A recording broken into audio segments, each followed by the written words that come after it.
Trên vùng cao nguyên xiêng khoảng của nước Lào hôm nay, những bình đá cổ vẫn nằm im lặng giữa sương sớm.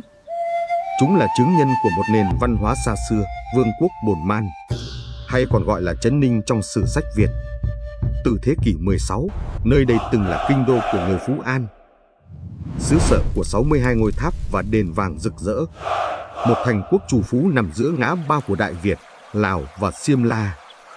Suốt nhiều thế kỷ, Bồn Man là vùng biên giữa ba đế quốc.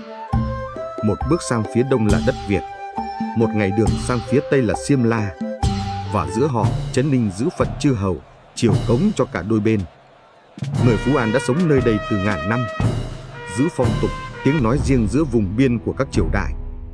Mỗi vương triều đi qua, họ vẫn bám trụ bên núi rừng xiêng khoảng, như chứng nhân cho những biến thiên của lịch sử. Năm 1802, sau hàng chục năm binh biến, Nguyễn Ánh lên ngôi hoàng đế, lấy niên hiệu Gia Long, mở đầu triều Nguyễn. Trong những năm chinh chiến, vua Vạn Tượng là Chiêu Ấn từng đem quân sang giúp Nguyễn Ánh đánh Tây Sơn. Khi nước nhà yên ổn, Gia Long nhớ ơn người bạn phương Tây Trường Sơn. Vì tình hữu nghị, vì ơn tri ngộ, ông quyết định trao lại vùng Trấn Ninh, đất của người Phú An, cho Vạn Tượng. Với Gia Long, đây không phải mất đất, mà là giữ nghĩa giữa hai dân tộc cùng gốc văn hóa Đông Dương. Một vùng đất từng là chiến địa, giờ trở thành biểu tượng cho hòa hiếu giữa hai triều.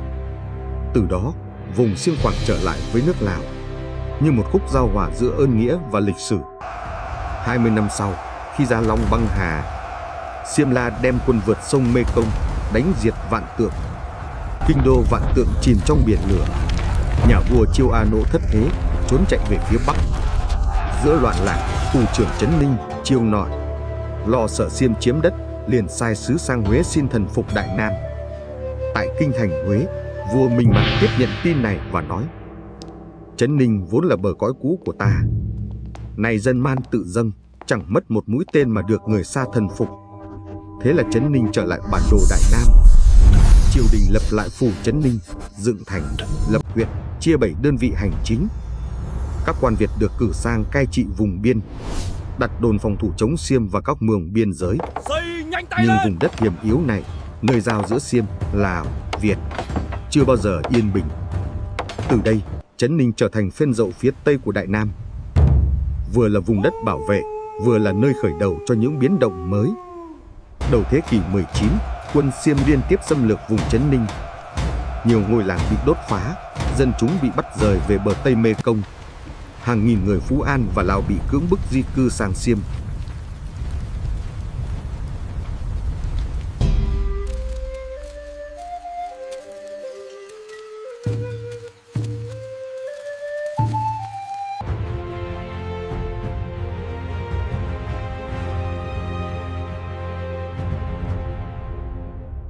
Rồi đến cuối thế kỷ, người Pháp bước vào Đông Dương, mang theo bản đồ và quyền lực của chủ nghĩa thực dân.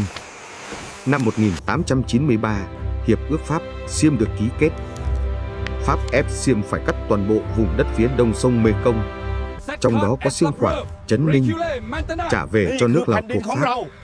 Từ đây, Trấn Ninh trở thành một phần của liên bang Đông Dương thuộc Pháp.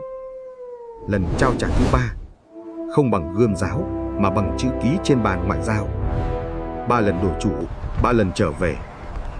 Trấn Ninh là minh chứng cho số phận vùng biên viễn, nơi văn hóa Việt, Lào và Xiêm hòa quyện, nơi chiến tranh và hòa hiếu đan xen.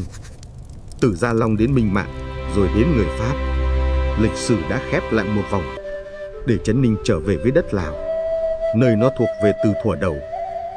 Giờ đây, trên cánh đồng chung, vùng đất của những bình đá cổ, chỉ còn lại tiếng chuông chùa giữa sương núi, vọng lại qua thời gian như lời nhắc về một quá khứ đã khép mà vẫn sống trong ký ức. Tác phẩm được tạo bằng công nghệ AI để tái dựng bối cảnh lịch sử, mang tính minh họa nghệ thuật. Đừng quên nhấn thích, chia sẻ và đăng ký kênh để không bỏ lỡ những tập phim tiếp theo của Đại Nam Ngoại truyện. Đại Nam Ngoại truyện kể lại lịch sử theo một cách mới.